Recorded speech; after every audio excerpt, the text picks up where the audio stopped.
اللہ نے اپنے نیک بندوں کے لیے روزے پیدا کیے ہیں، ان سے روزے رکھوا دیتا ہے۔ روزے رکھ کر مسلمان کے گناہ معاف ہو جاتے ہیں۔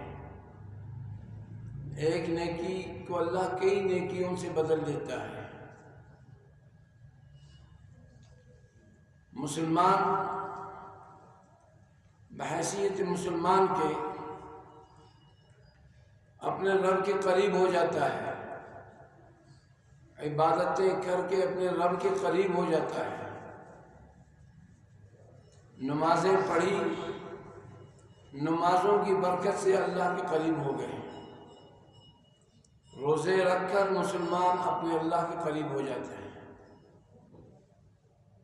زکوٰۃ ادا کر کے اللہ کا قرب حاصل کر لیتا ہے۔ حج کر کے بھی اللہ کا قرب حاصل کر لیتا ہے۔ ان عبادات کے ذریعے اللہ پاک اپنے بندوں کو اپنے قریب بلا لیتا ہے۔ سارا سال مسلمان اپنی طبیعت کے مطابق یہ چلتا ہے، کبھی نماز پڑھی، کبھی نہیں پڑھی، کبھی نفلیں پڑھی، کبھی نہیں پڑھی، کبھی روزہ رکھا، کبھی نہیں رکھا، حج ادا کیا، کبھی نہیں کیا۔ تو اللہ نے رمضان المبارک کا مہینہ پیدا کر کے اپنے بندوں کو اپنے قریب بلا لیا کہ مسلمان کے لیے اللہ نے جنت کو آراستہ کر لیا۔ مسلمان مرتے ہی جنت میں داخل ہو جاتا ہے۔ جہنم کے دروازے پروردگار عالم بند کر دیتا ہے، جہنم کو بالکل بند کر دیتا ہے اور جنت کے دروازے کھول دیتا ہے۔ یہ اللہ کا پیار اپنے بندوں کے ساتھ، اللہ کی محبت اپنے بندوں کے ساتھ، بندوں کو اپنے نیک بندوں کو اپنے سے دور نہیں کرواتا، بلکہ اپنا قرب نصیب کر دیتا ہے کہ بندے میرے قریب آ جائیں۔ کافر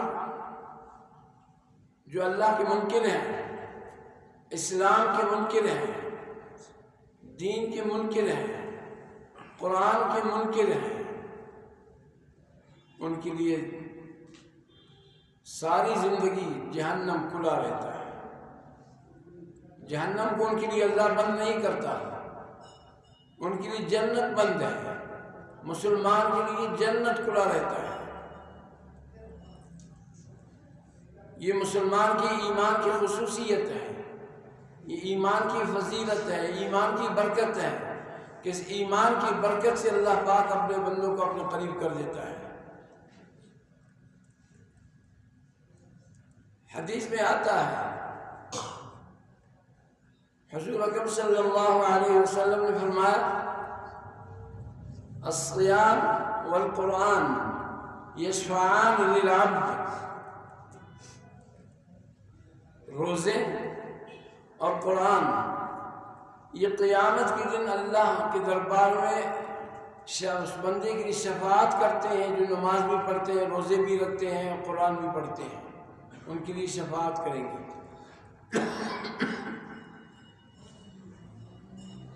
اب اللہ کو اس سے فائدہ کیا ہے؟ کیا فائدہ پہنچتا ہے؟ اپنے بندوں کو بھوکا رکھے، پیاسا رکھے۔